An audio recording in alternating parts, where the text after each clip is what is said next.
الحمد لله وكفى وسلام على عباده الذين اصطفى أما بعد فأعوذ بالله من الشيطان الرجيم بسم الله الرحمن الرحيم يا أيها الذين آمنوا اتقوا الله حق تقاته ولا تموتن إلا وأنتم مسلمون أو كما قال النبي عليه الصلاة والسلام مفتاح الجنة الصلاة وقال النبي صلى الله عليه وسلم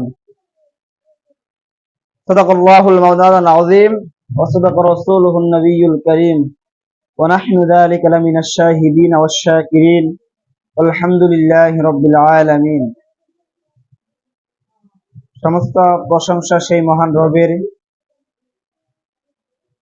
যে মহান রব্বুল ইজ্জতে আলামিন আমাদেরকে দয়া করে, মায়া করে, মহব্বত করে, স্নেহ করে, ভালোবেসে আল্লাহ তাআলার প্রিয় জায়গার আমাদের নবী জনাবে মুহাম্মদুর রাসূলুল্লাহ সাল্লাল্লাহু আলাইহি ওয়াসাল্লামের প্রিয় জায়গা মাদ্রাসায় আসার বসার তৌফিক দান করেছে। দ্বীনি ইলম অর্জন করার মতো জায়গায় আসার জন্য তৌফিক দান করেছে। এজন্য অন্তরস্থল থেকে শুকরিয়া আদায় করি। সকলে বলি আলহামদুলিল্লাহ।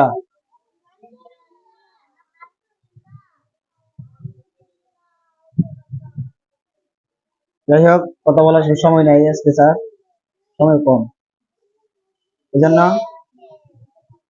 অনুষ্ঠান শুরু হওয়ার আগ মুহূর্তে পবিত্র কালামুল্লাহ থেকে তেলাওয়াত নিয়ে আসছেন অত্র মাদ্রাসার হিফজ বিভাগের ছাত্র মোহাম্মদ রুবাইদ।